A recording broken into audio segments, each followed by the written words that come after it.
Today we will study Bezier curve. It is a curve fitting function. Why we use Bezier curve? As we all have already done some algorithm of circle and line drawing, but we cannot draw all the object through circle or line drawing, meaning through combination of circle and line. So we need some method by which we can draw any possible shape. So in general, Bezier curve section can be fitted to any number of control point. What is control point here? If there is n number of point in the graph or in the object, or there is n number of points are needed to draw a object, then there will be n minus 1 control point. Why it is n minus 1? Because first point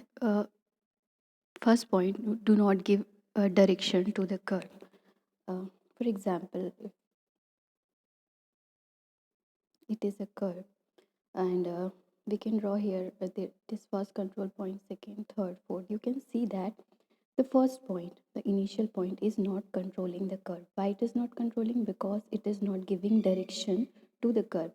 Curve is getting direction from the second point giving the direction, like it has to go like this, and third point giving direction again, and third point and fourth point. So if there is 5 point, then control point will be 5 minus 1, meaning 4. Number of control point to be approximated and their relative position determine the degree of Bezier polynomial that we will see in numerical. We will be needed a degree to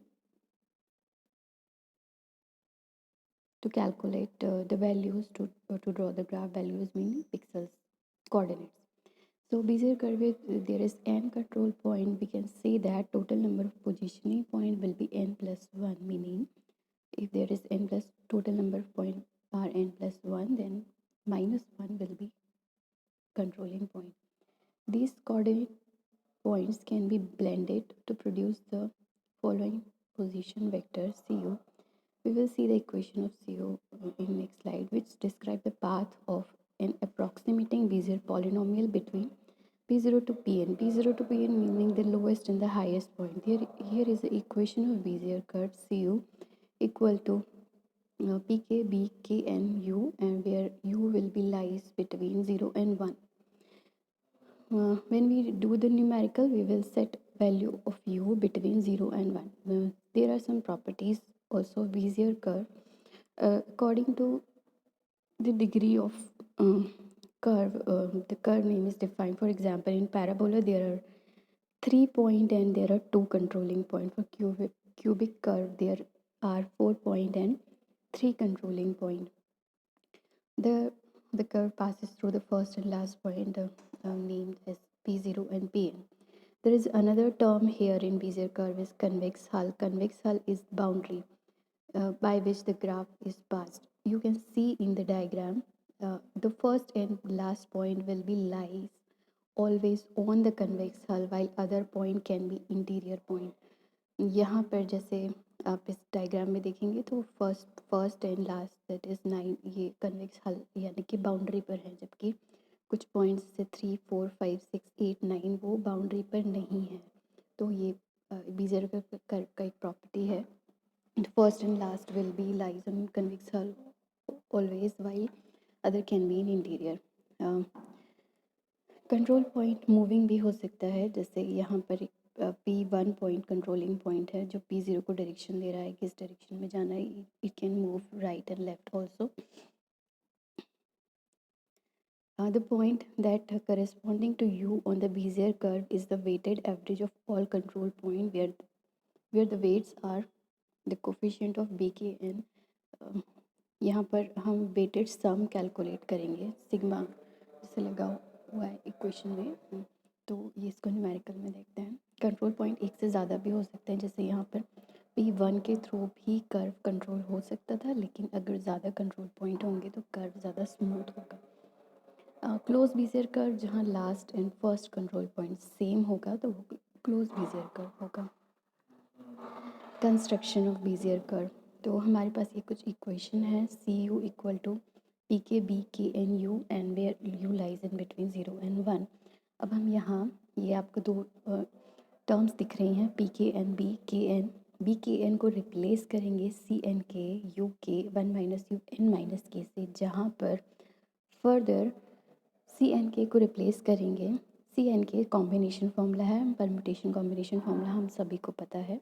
तो वो C N K is factorial K upon factorial N upon factorial K और N minus one K factorial.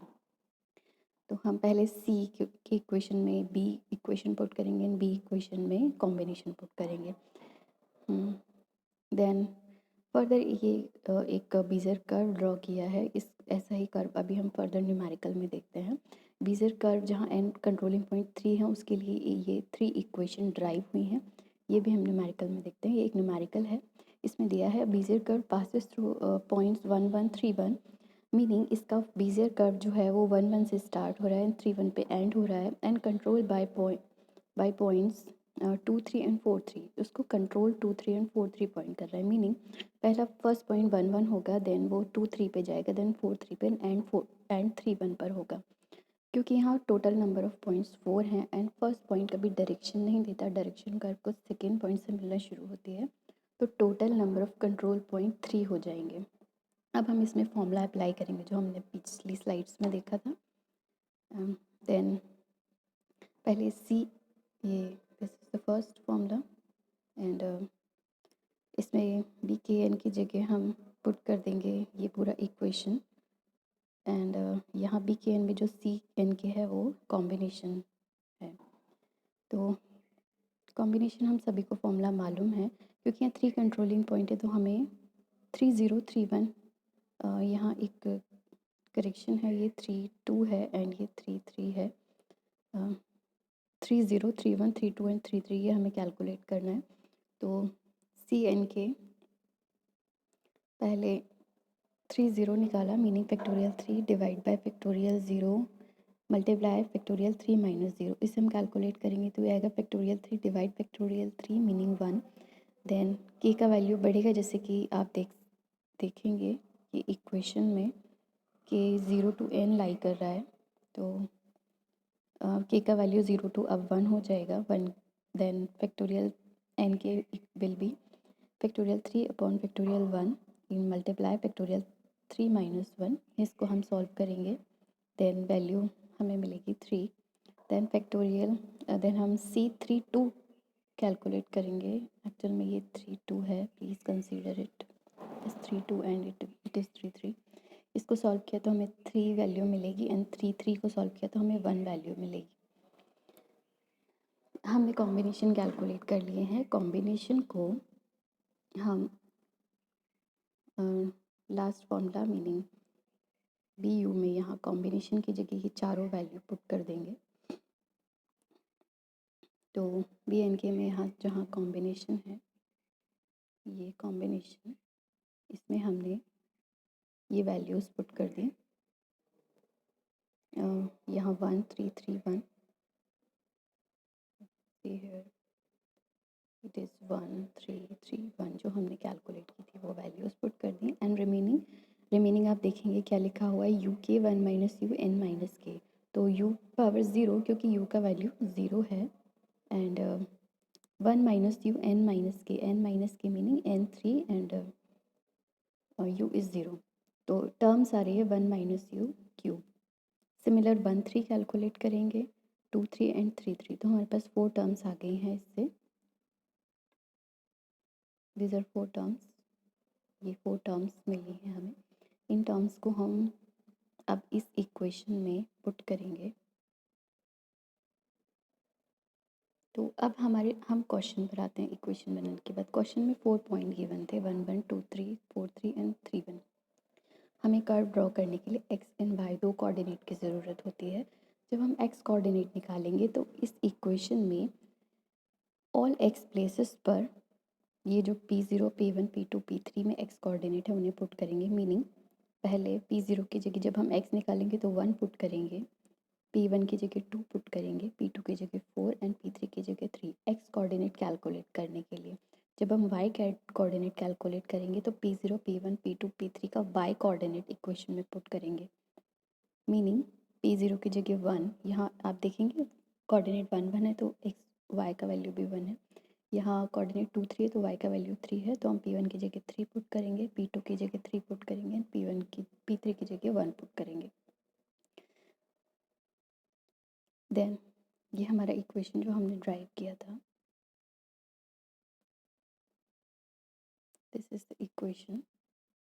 Fine, तो अब हम इसमें 1 bye 1 value रखेंगे। p0 की जगह पहले अब हमें u की जगह, जैसे हम पहले स्लाइड्स में देखा u का वैल्यू लाई करता है 0 से 1 के बीच में, तो u को आप इक्वल इंटरवल में 0 से 1 के बीच में कोई भी वैल्यू ले सकते हैं। तो जैसे यहाँ पर वैल्यू ली है, हम दोनों साइड्स में चलेंगे ग्राफ के, फर्स्ट पॉइंट और लास्ट पॉइंट से। फर्स्ट पॉइंट से वैल्यू 0.15 ऐड की है, ओके, एंड लास्ट पॉइंट यानी कि 1 से 0.15 वैल्यू डिक्रीज़ की है, तो 1.15 लिया, 1.85 लिया।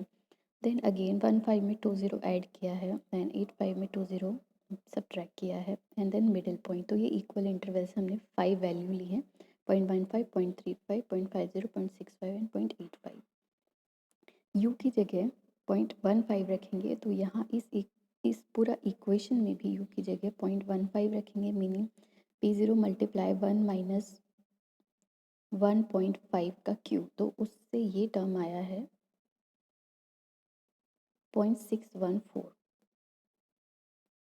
देन 3 to 4 जब हम u की जगह 1.5 यहाँ रखेंगे, देन 0.58 एंड ये इक्वेशन तैयार हुआ। अब इस इक्वेशन में आप देखिए स्टिल 4 वेरिएबल हैं, p0, p1, p2, p3। तो आपको जब x कोऑर्डिनेट निकालना है, x कोऑर्डिनेट का वैल्यू जो 1.5 आया वो कैसे आया, जब आप x कोऑर्डिनेट निकालेंगे तो p0 की जगह x वैल्यूज़ यानी कि 1 2 3 4 3 पुट करेंगे तो 1.5 वैल्यू आएगा। जब आप y कोऑर्डिनेट निकालेंगे तो जो y वैल्यूज़ हैं यानी कि 1 3 3 1, ये p0, p1, p2, p3 की जगह पुट करेंगे तो 1.765 वैल्यू मिलेगा। सिमिलर जब p.34 सेम मेथड से कैलकुलेट करेंगे तो दो कोऑर्डिनेट आएंगे, मीनिंग x1 y1 आ गया, x2 y2, further x3 y3, x4 y4 and x5 y5। Then हम एक कन्वेक्स हल बनाएंगे। ये जो ग्राफ बना हुआ है ये 4 पॉइंट जो क्वेश्चन में गिवन थे वो पहले उनके थ्रू कन्वेक्स हल बनाया है। First point, second point, third point, fourth point, ये 4 पॉइंट क्वेश्चन में गिवन थे। इसके बाद जो 5 पॉइंट हैं ये जो हमने कैलकुलेट किए हैं, इनको ज्वाइन करके ग्राफ बना है। This over, thank you.